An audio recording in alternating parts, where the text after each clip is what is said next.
Humanity was a relatively young species in the eyes of the galaxy.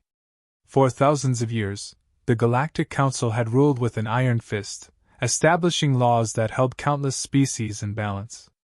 Most obeyed. Most didn't dare defy.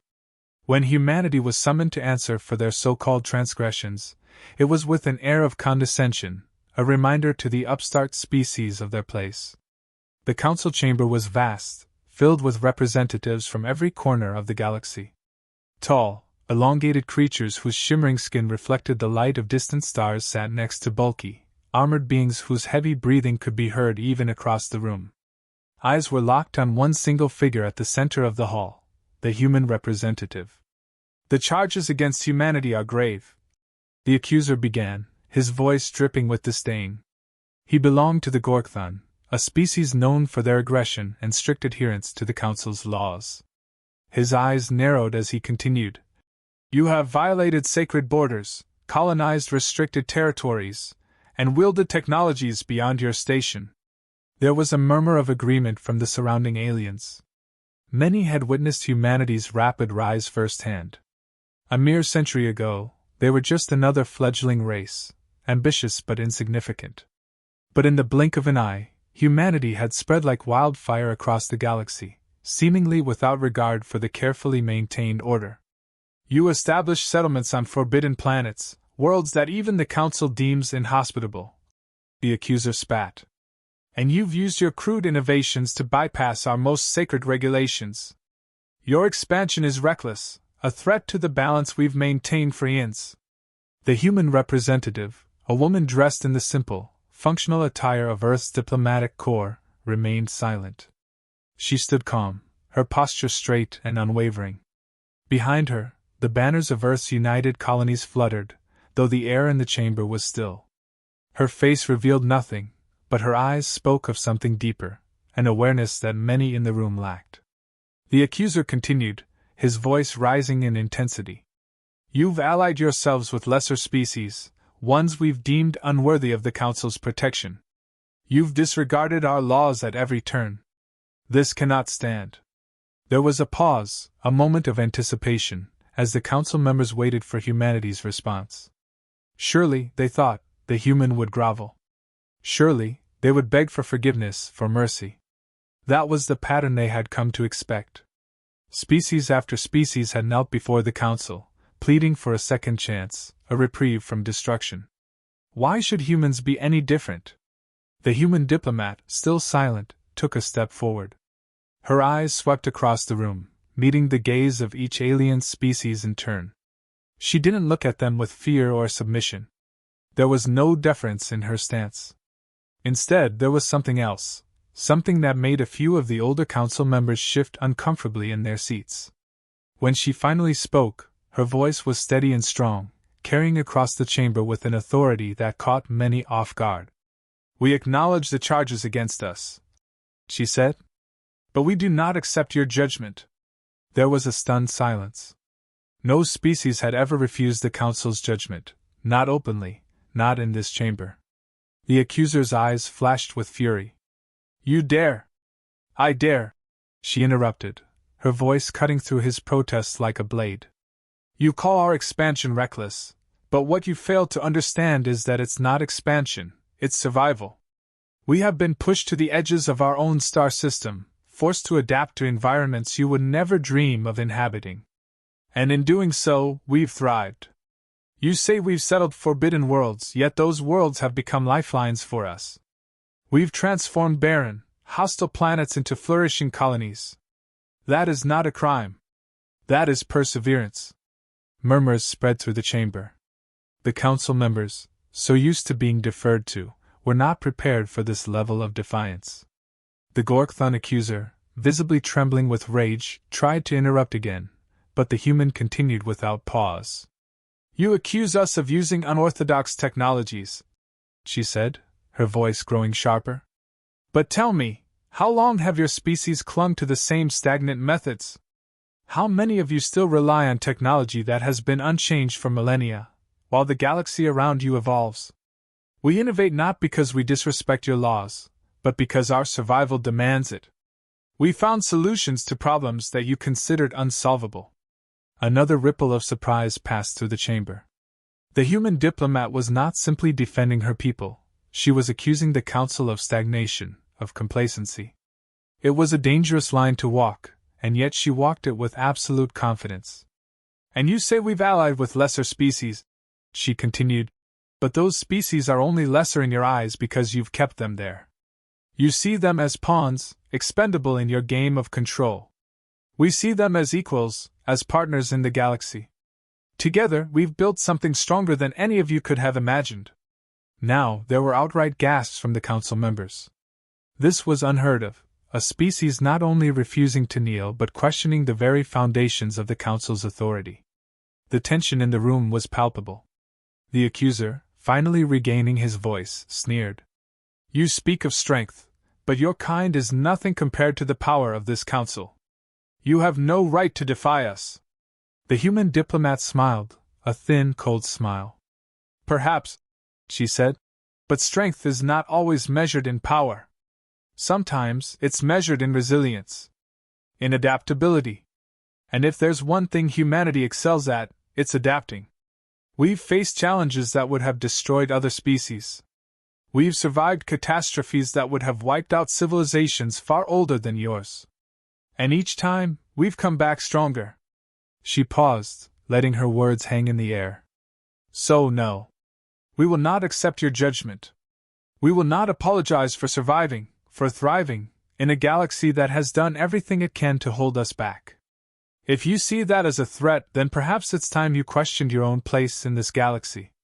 For a moment, the chamber was silent. The accuser, seething but unable to find the words to respond, stared at the human with a mix of hatred and fear. And in that silence, something shifted. The council, once so certain of their superiority, now looked at humanity with new eyes. They had expected submission, but instead they had been met with defiance. The silence that followed the human's defiant stance was thick with disbelief. For too long, the council had believed itself unchallenged, its authority absolute. No species had ever stood before them and refused their judgment. But here stood this human, unbowed and unwavering. The members shifted uncomfortably in their seats, murmuring amongst themselves. Then, the human representative spoke again, and this time her voice carried a sharper edge. You think you understand us, but you don't. You see us as a young species, ignorant of the rules you've set, naive about the ways of the galaxy. You assume we're like the others you've summoned here before, eager to please, desperate for your approval. But humanity isn't like the others. She looked around the chamber, her gaze piercing, not flinching under the collective stares of dozens of alien species. You call our methods unorthodox because they don't align with your stagnant traditions. What you fail to recognize is that your traditions are the very thing that has kept the galaxy from advancing. You're so busy enforcing the old ways that you've ignored the potential for progress. The murmurs grew louder, an undercurrent of unease spreading through the council. The human's words were not only defiant but challenging. She was questioning the very foundation upon which the council had built its power. You accuse us of breaking your laws, of expanding too quickly, of upsetting the balance. But let me ask you this, how long has that balance truly served the galaxy? How many species have you oppressed in the name of maintaining control?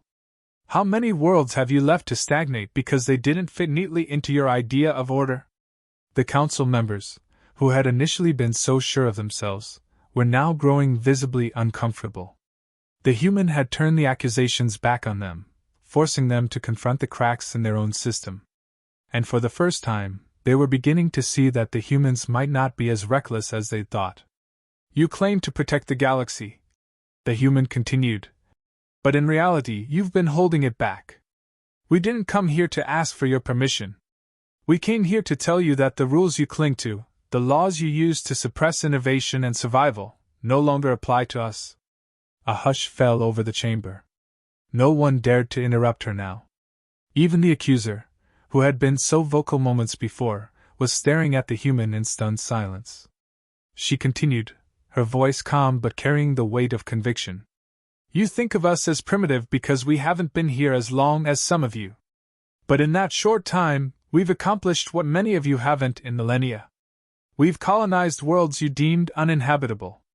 We've forged alliances you thought impossible. And we've done it all without your guidance." There was a pause, and then she smiled, though there was no warmth in it. "We are not a species that waits for permission to survive. We don't rely on the goodwill of others to ensure our future. When we see an opportunity, we take it. When we face a threat, we neutralize it.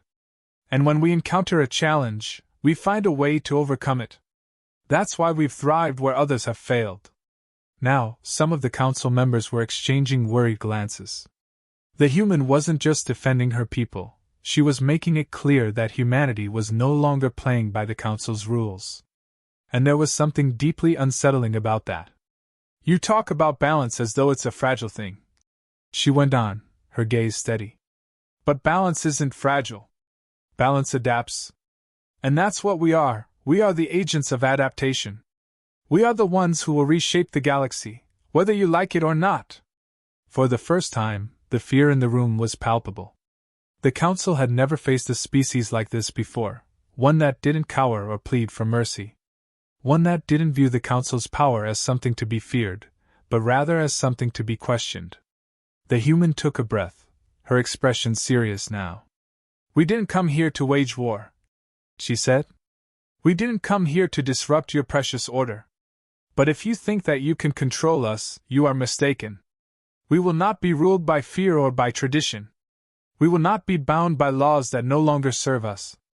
SE who have no understanding of what it takes to survive in a galaxy like this." There was a long, tense silence. The council members, so used to being the ones who held power, were suddenly at a loss.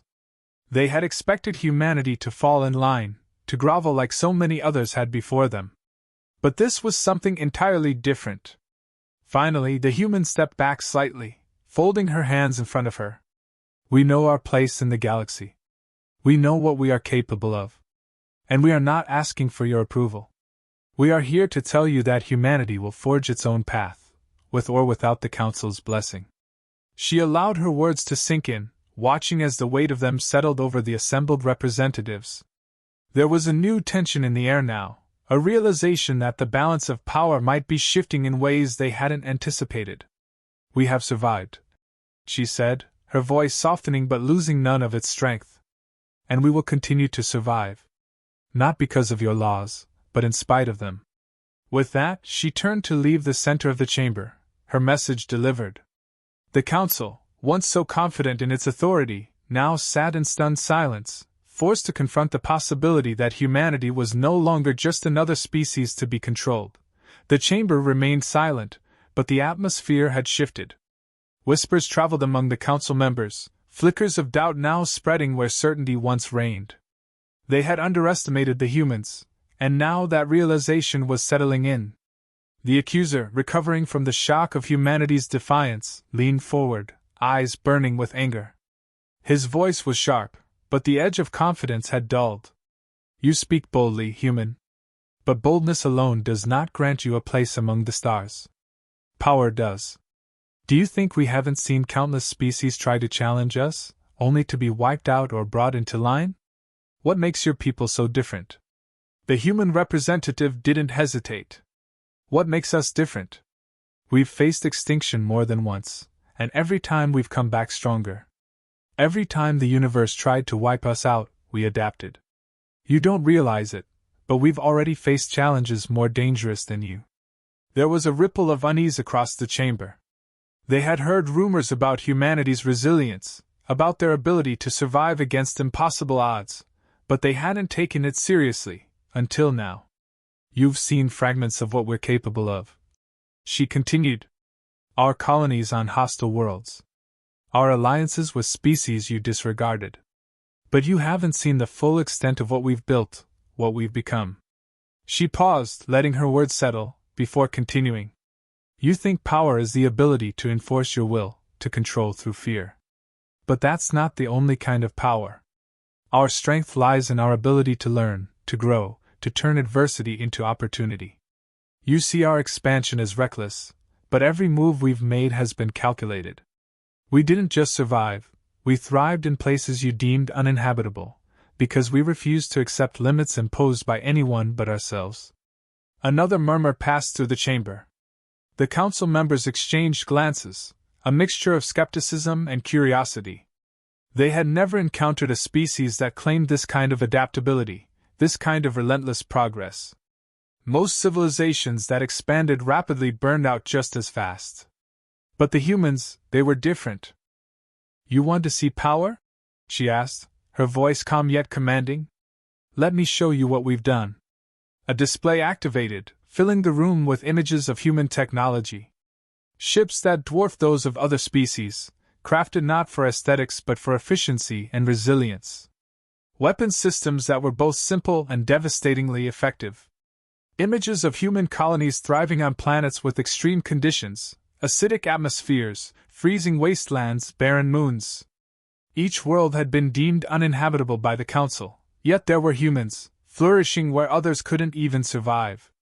One council member spoke up, his voice filled with disbelief. "How is this possible? These worlds were declared dead zones. No species could survive in such environments." The human representative's expression didn't change. "No species you know of. But we did. Because when we were faced with death, we found ways to live. We don't accept limitations. We adapt. We innovate. And we succeed." Her words hit hard, echoing through the hall. The council members were beginning to understand. Humanity's strength wasn't just in their technology or their boldness, it was in their relentless drive to survive, to turn obstacles into stepping stones.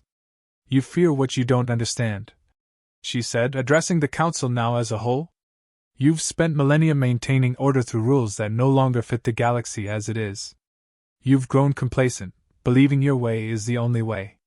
But the galaxy is changing. We are the proof of that. The old ways don't apply to us, and that's why you fear us." The accuser, struggling to regain control of the conversation, sneered. "You think this makes you invincible? That you can simply ignore the laws that have governed this galaxy for eons?" "No," she replied, her voice firm.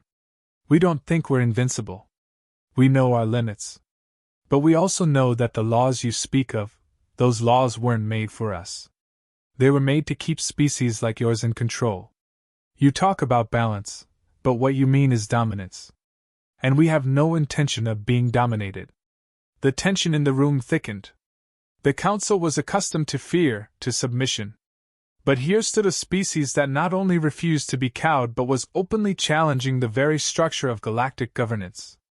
The human's gaze never wavered as she spoke again. "We didn't come here to destroy the council. We came here to tell you that we won't be bound by it.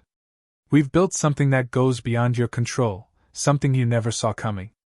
We've turned your abandoned worlds into thriving hubs of innovation. We've found solutions to problems that you've ignored for millennia. And we've done it without your permission." The room was now filled with whispers of concern, some of the council members visibly shaken. They had always assumed that their control over the galaxy was absolute, that no species could challenge them and live to tell the tale. But now they were being forced to confront the reality that humanity was not just surviving, they were excelling, outpacing even the Council's most advanced civilizations in key areas. "We're not asking for a place in your council," the humans said. "We don't need your approval. What we want is simple: let us continue as we have. Let us thrive. We'll respect those who respect us. But if you try to stop us, if you try to enforce your outdated rules on us, we won't hesitate to defend what we've built." The accuser stood up abruptly, his face twisted in rage. "You dare threaten the council? You think we will simply allow you to expand unchecked?" "It's not a threat," she replied coldly. "It's a reality. We don't want conflict, but we won't shy away from it if it comes. You've ruled through fear for too long. We aren't afraid." There it was, the final blow. The council had relied on fear, on the idea that no species could stand against them. But humanity was different. They didn't fear the council's wrath, because they had faced greater challenges and survived. And now, the council was beginning to realize that humanity might be more dangerous than they ever anticipated, not because of their power, but because of their refusal to be controlled. The human representative turned her back to the council, signaling the end of the conversation. She had made her point. And as she walked away, the weight of her words lingered in the air, leaving the council to grapple with a new, unsettling truth. Humanity wasn't just another species to be controlled. They were a force to be reckoned with, and they were here to stay. The council chamber was filled with a suffocating silence, the weight of the humans' words still hanging in the air. The representatives of species that had once viewed themselves as the galaxy's stewards now found themselves facing a new reality. Humanity, a species they had considered insignificant, had not only defied their authority but exposed the fragility of their control. One of the council members, a wizened alien with deep-set eyes and a voice that creaked with age, finally broke the silence. If what you say is true, human, then where does that leave us? Are you proposing that we simply step aside while you reshape the galaxy to your liking? The human representative turned to face them again, her expression calm but resolute. We don't expect you to step aside. But you need to understand that the galaxy is changing, with or without your approval. You've had your way for thousands of years, ruling through fear and tradition, but times are different now. What we offer isn't submission, it's cooperation. We're willing to work with the council, but only as equals, not as subjects. Her words sent another ripple through the chamber. Cooperation? Equality? These were concepts that the council had rarely entertained. For millennia, they had governed through hierarchy, their authority unquestioned. The idea of a species like humanity standing alongside them, not beneath them, was almost unthinkable. The accuser, still fuming, couldn't hold back any longer. You speak as though you already are equal, but the council exists to maintain order across the galaxy. Without us, chaos would reign. You may have succeeded on a few desolate worlds, but that doesn't mean you can control the vast complexities of the galactic order. The human's gaze was steady. We don't want control. We don't need to. What we've built isn't about dominance. It's about survival and growth. We've thrived in environments where other species would have perished because we adapt. The galaxy doesn't need more control, it needs adaptability. The old way of doing things, the strict enforcement of rules that stifle progress, is holding everyone back. Another murmur spread through the council. She wasn't just talking about humanity now, she was suggesting that the council itself was the problem. And deep down, many of the representatives knew she was right. The galaxy had been stagnating for centuries. The council's rigid structure had created a universe where innovation was rare, where species lived in fear of breaking rules that no longer made sense. One of the more moderate council members, a sleek, silver-skinned alien with a voice like the hum of distant machinery, spoke up. If you're suggesting that the council's ways are outdated, then what do you propose as an alternative? Surely you don't believe that a species as young as yours can offer solutions to problems that have existed for millennia. The human smiled slightly, though it didn't reach her eyes. We're not saying we have all the answers, but we're willing to find them. That's what sets us apart. We don't cling to old ways because they're comfortable. We adapt. We learn. We innovate. And we're not afraid to challenge what doesn't work anymore. Her words were bold, but they rang true. Humanity wasn't offering domination, but evolution, a willingness to move forward instead of staying trapped in the past. For the first time, some of the council members began to consider that perhaps the human way wasn't as reckless as they had believed. Perhaps it was necessary. The accuser, however, was not swayed. And what if the council refuses your offer? What if we decide that humanity is too dangerous, too unpredictable to be allowed to continue as it has? The human's expression hardened. Then you'll find yourselves facing a force you can't control. We didn't come here looking for a fight, but we won't back down from one if it's forced upon us. The council has ruled through fear for too long, and fear no longer works on us. If you try to stop us, we will defend ourselves. And we won't be alone. She let the weight of her words settle, watching as the council members processed the implications. Humanity had forged alliances with species the council had overlooked or dismissed, building a network of support that stretched far beyond the reach of their authority. If the council tried to crush humanity, they wouldn't just be fighting one species, they would be facing a coalition of races that had been marginalized and oppressed for centuries. The realization was sinking in now. The Council's power wasn't as absolute as they had believed. The galaxy was changing, and humanity was at the forefront of that change. They weren't the chaotic force the Council had feared. They were the catalyst for something new, something that could reshape the very fabric of the galaxy. One of the elder members, a being whose species had lived through countless galactic cycles, spoke with a voice that seemed to echo through the chamber. "Perhaps we have underestimated you, human. You speak of a galaxy that adapts, that moves forward instead of holding on to the past. But such a shift will not be easy. The Council has maintained order for longer than your species has existed. Do you truly believe that you can lead the galaxy into this new era?" The human didn't hesitate. "We don't claim to be leaders of the galaxy. We only claim to be survivors. And that's what the galaxy needs right now, not rulers, but those who can adapt, who can guide others through the challenges ahead. We're willing to stand with you, but only if you're willing to change. The old ways are dying, and if you cling to them, you'll die with them." Her words hung in the air, the weight of their truth undeniable. The Council, so used to dictating the future, now found itself standing at a crossroads. They could continue to enforce their outdated laws, to rule through fear and stagnation. Or they could embrace the future, a future that humanity represented, a future of adaptation, innovation, and resilience. The accuser, still bristling with indignation, opened his mouth to speak, but the elder raised a hand, silencing him. "The human is right. The galaxy is changing.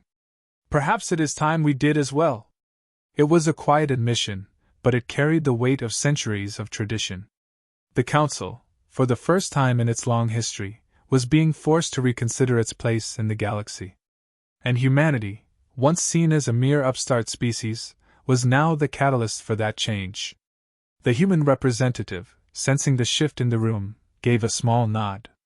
"We don't want to destroy the Council. But we won't be bound by it either. Work with us, and we'll move forward together. Stand against us, and you'll be left behind." The chamber was quiet once more, but it wasn't the silence of dominance or fear. It was the silence of realization, of a new understanding dawning on those who had once believed themselves unshakable. Humanity had made its position clear. The galaxy would move forward, with or without the Council. And as the human turned to leave, it was clear that the future belonged to those who could adapt, to those who refused to be held back by the weight of the past.